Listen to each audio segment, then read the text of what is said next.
So today we're going to be looking at another Keyhawk kit. This time they're Sepecat Jaguar A. So let's get into this. Now, one major issue I had right off the bat with this kit revolves these two fuselage halves. When I got the kit first, they were sort of stuck together like this. This unfortunately caused this bit of the plastic to warp some. So that's something you need to be aware of, as it dramatically affects the fit of the kit, as you can see here. So that's something to be aware of. It's fairly easy to fix, but you know, it's a bit of a bummer on that front. Now, moving on to our clear parts, all are done very well. No seam lines to clean up, nothing like that.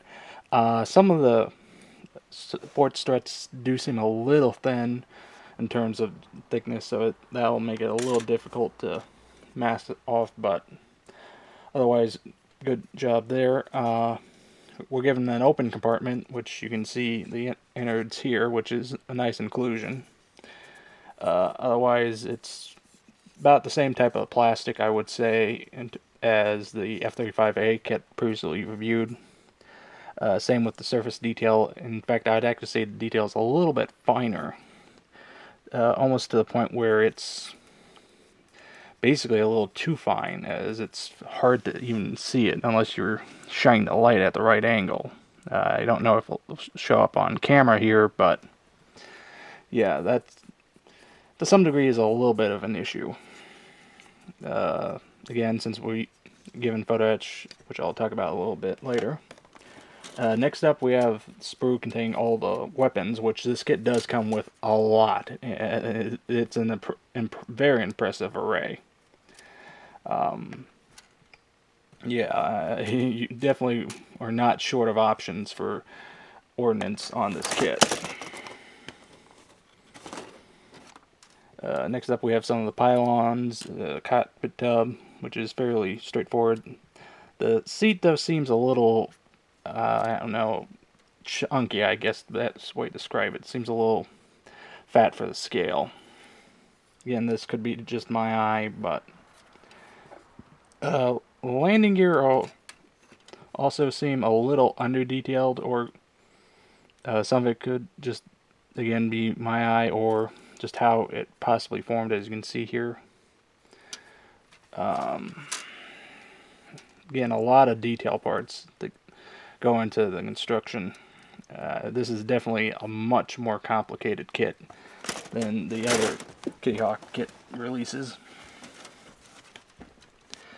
Moving on, we have some more of the detail parts here, as well as the wheels and the wings and fuel tank, as well as, again, the full engine detail, which I agree is a nice thing to have. Wings, much the same detail level as I mentioned before.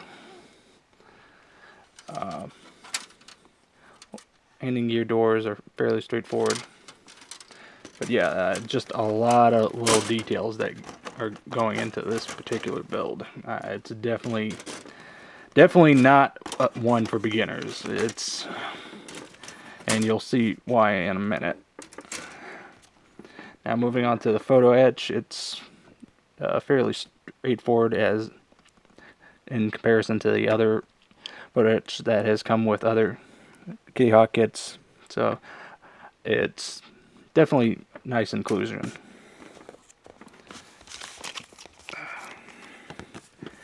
Decals are all crisp and sharp and good register, so no complaints here. You got all your stencils and markings for several different aircraft.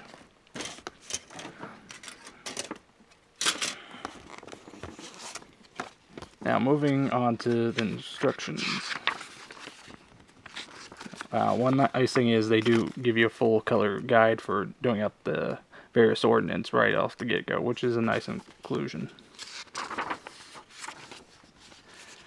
Now, as far as assembly goes, it's for the most part it's straightforward, no real surprises for the first couple of steps, at least up here on the front area. However, it's once we get into some of the construction of like the main gear that it gets a little confusing with regards to how stuff gets attached. How the instructions could have been a little clearer in that regard. So be careful there. Additionally, since you have to assemble this section up here for the engines that slips in between, that could have potentially been done a easier way with just a single part instead of this double parts setup. But again, then once you obviously start adding in all the various details that get added into these sections before you seal them up, obviously hence you can see why I mentioned that there's a lot of little details that go into building this kit, and it can get a little bit overwhelming. And when you throw in obviously optional parts such as these different variants on the center pylon, it definitely makes it a little more difficult. Things do simplify out a little once we get to the wing construction, as that area at least is not as bad in terms of over detailing. You do get options to do flaps up, down, slats up, down, air brake deployed, and yeah, definitely after you get sort of through the main fuselage section as far as detailing and all that, you're for the most part in the home stretch. Again, the fact that you do get a lot of ordnance means you are going to have a bear of a time deciding what you want to use, as there's just so many choices that it's basically a little overkill. Again, you get a diagram showing where all the ordnance can go on what. Now, as far as the paint guide goes, this is where I feel we got let down a little, as since we're only given the one side and some of the top and bottom could have been a little bit more detailed. I'm a little disappointed there. Same with the second, which we're actually not even given the underside reference, so that's a bit of downer. So overall, it's definitely got the quality of the other earlier Kitty Hawk releases, but I think they just went a little overboard in terms of detailing, making it a little less beginner friendly. It's definitely like one you want to tackle if you've had some experience, and even then I'd say this is one to be careful with, as yeah, it's way too easy to miss something that you need to put in 5 steps back. And similarly, there's a lot of guesswork in terms of some of the how to exactly get stuff in. But overall, though, it definitely looks like it'll build up to a very excellent rendition of the Jaguar.